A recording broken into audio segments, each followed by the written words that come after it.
tantangannya seperti itu, Mbak. Jadi ada banyak tantangannya. Tapi Mas Vicky, kan tentu saja ini harus diantisipasi ya, karena ada UMKM pelaku untuk yang tekstil dalam negeri yang juga harus dilindungi. Seperti tadi Mas Vicky juga pernah bergulat di bisnis tersebut. Nah, apa yang kemudian dilakukan Kemenkop untuk bisa mendorong agar Pak Ade dan anggotanya di Asosiasi Perstektilan ini juga bisa survive dan semakin maju agar tidak terus tergerus, Mas Vicky? Yang disiapkan strateginya bagaimana? Ya tentunya Kemenkop UKM ini bersama para stakeholders termasuk asosiasi pelaku usaha, akademisi, komunitas, media dan semuanya ini kan membangun ekosistem. Ekosistem pelaku UMKM ini kan sebetulnya kompleks sekali, multidimensi. Kita perlu proses pendampingan, kemudian dari sisi pembiayaan, sekarang banyak sekali skema pembiayaan, termasuk tadi juga dalam diskusi pada saat break, Pak Bimo mengingatkan bahwa ada LPDB di kami, ini Badan Layanan Umum, Lembaga Pengelola Dana Bergulir yang fokus di koperasi. Jadi kalau misalnya pelaku usaha UKM bergerak di sektor retail garment, industri konveksi ini, tekstil ini bisa berkumpul di wadah koperasi, ini juga ada pembiayaan yang jumlahnya bisa sangat besar gitu ya dibandingkan KUR. Kita juga di KUR juga sekarang ada KUR cluster yang bisa mengagregasi, konsolidasi pelaku-pelaku usaha mikro, misalnya yang di komunitasnya Pak Aritonang di Pasar Senen itu ada berapa? Misalnya ada 20, 30 pedagang, 30 kita bisa buat klaster nih Pak Aritonang. Kemudian nanti kita bisa ajukan kepada bank penyalur KUR sebagai satu klaster. Termasuk masuk sampai dengan akses pasar digital ya. Karena ini juga pemerintah sedang mendorong UMKM ini transform untuk onboarding di ekosistem digital, marketplace dan seterusnya, baik dari mulai media sosial, e-commerce lokal, e-commerce, termasuk sebagai mitra dari pengadaan barang dan jasa pemerintah, pengadaan barang jasa BUMN, ini semua sedang dikonsolidasi dan diakselerasi, Mbak Brigita. Tapi kan pedagangnya udah jalan, jadi siapa dong yang untuk dorong agar jangan terus mereka yang dirazia?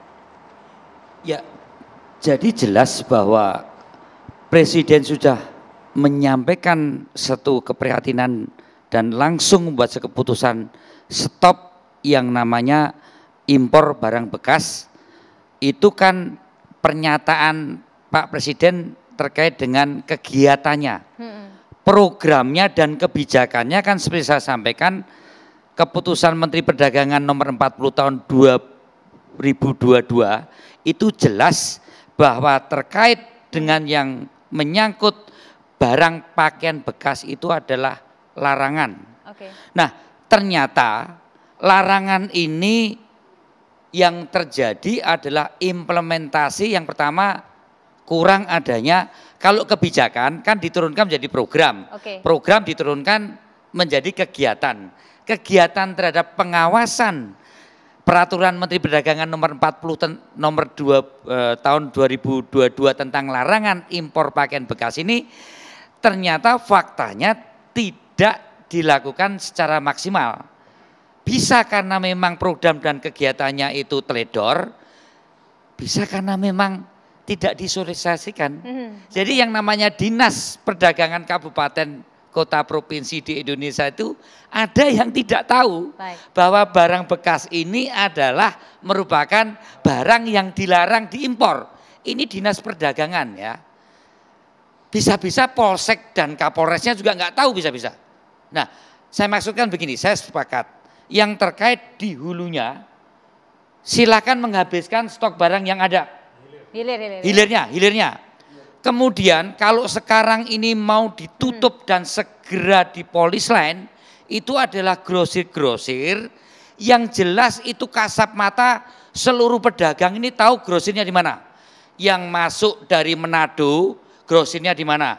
Yang masuk dari Timur-Timur ke NTT, grosirnya di mana. Yang masuk dari perbatasan Nunukan, grosirnya di mana. Yang masuk dari Kepri, yang masuk dari Dumai, itu grosirnya di mana. Orangnya jelas. Silahkan sekarang polisi sudah bekerja, kami apresiasi, tapi kurang greget, ya kan. Kemudian Angkatan Darat di perbatasan Nunukan, kemudian Dirjen Perhubungan Laut, kemudian juga Kepolisian Laut, segera itu dihentikan dulu.